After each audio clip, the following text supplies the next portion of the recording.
روزے کی حالت میں زبان کی حفاظت کا اہتمام انسان کو کرنا چاہیے۔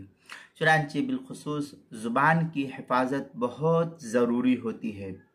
اور روزے میں خاص کر غیبت، چغل خوری وغیرہ سے بچنے کا بہت زیادہ اہتمام کرنا چاہیے انسان کو،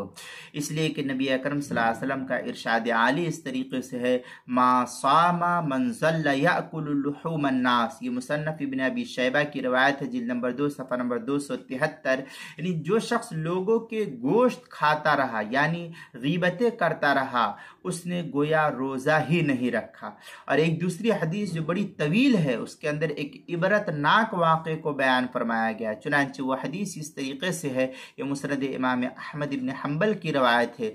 ان عبید مولا رسول اللہ صلی اللہ علیہ وسلم ان امرأتین صامتا وان رجلا قال یا رسول اللہ ان ہاہنا امرأتین قد صامتا وانہما قد قادتا ان تموتا من العطش فاعرض عنه او سکتا ثم عاد وأراه قال بالحاجرة قال يا نبي الله إنهما والله قد ماتتا أو كادتا أن تموتا قال ادعوهما قال فجاءتا قال فجيء بقدح أو أس فقال لأحدهما قيئا يا قيئا فقاءت قيحا أو دما وصيدا أو لحما حتى قاعت نصف القدح ثم قال للأخرى قيئا فقاءت من قيح ودم وصيد ولحم أبيت وغيره حتى ملأت القدح ثم قال إن هاتين صامتا أما أحل الله وَأَفْطَرَتَا عَلَى مَا حَرَّمَ اللَّهُ عَزَّ وَجَلَّ عَلَيْهِمَا جَلَسَتْ إِحْدَاهُمَا إِلَى الْأُخْرَى فَجَعَلَتَا يَأْكُلَانِ لُحُومَ النَّاسِ۔ یہ مسند امام احمد ابن حنبل کی روایت ہے، جلد نمبر 5 صفحہ نمبر 431 پر اس کو نقل کیا ہے، جس کے اندر اللہ کے رسول صلی اللہ علیہ وسلم نے فرمایا، آپ کے آزاد کردہ غلام حضرت نبی پاک صلی اللہ علیہ وسلم کے آزاد کردہ غلام حضرت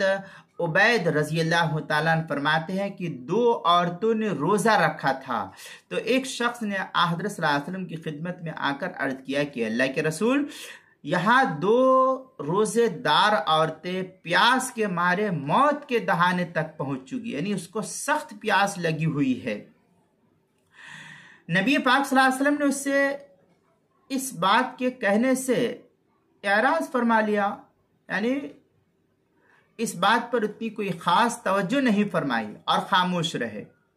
اس نے پھر یہی بات دوسری مرتبہ دہرائی، اور غالباً یہ بھری دوپہر کا وقت تھا۔ عرض کیا کہ اللہ کے رسول، اللہ کے نبی صلی اللہ علیہ وسلم، قسم بخدا وہ دونوں عورتیں مرنے کے بالکل قریب پہنچ چکی ہے۔ مقصد یہ تھا کہ آپ انہیں افطار کی اجازت دے دیجئے، کیونکہ ان کا روزے کی وجہ سے بری حالت ہو چکی ہے۔ آپ صلی اللہ علیہ وسلم نے ان دونوں عورتوں کو بلانے کا حکم دیا کہ جاؤ ان دونوں عورتوں کو بلا کر کے لیا، چنانچہ وہ دونوں بلائی گئی، حاضر کی گئی۔ راوی فرماتے ہیں کہ پھر ایک پیالہ یا ٹب یا کوئی برتن منگوایا گیا،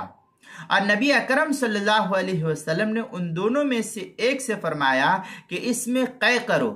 اس برتن میں قے کرو، تو اس نے پیپ یا خون اور گوشت کی قے کی، یہاں تک کہ آدھا پیالہ یا جو برتن تھا وہ آدھا بھر گیا۔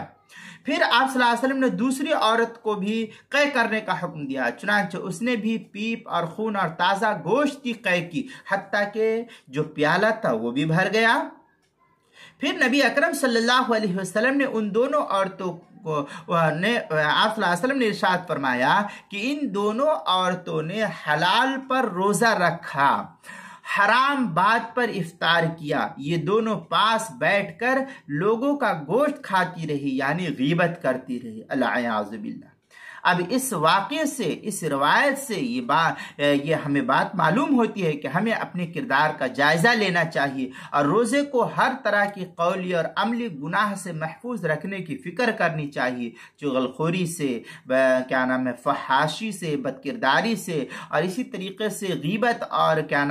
برائی سے اپنے روزے کی حفاظت کرنی چاہیے۔ اللہ تعالی ہم سب کو جو ہے ان بری باتوں سے بچنے کی توفیق عطا فرمائے۔ یہ تفصیل دیکھنی ہے تو کتاب المسائل کی دوسری جلد صفحہ 143 اور 144 پر اس کو نقل کیا ہے، وہاں دیکھ سکتے ہیں۔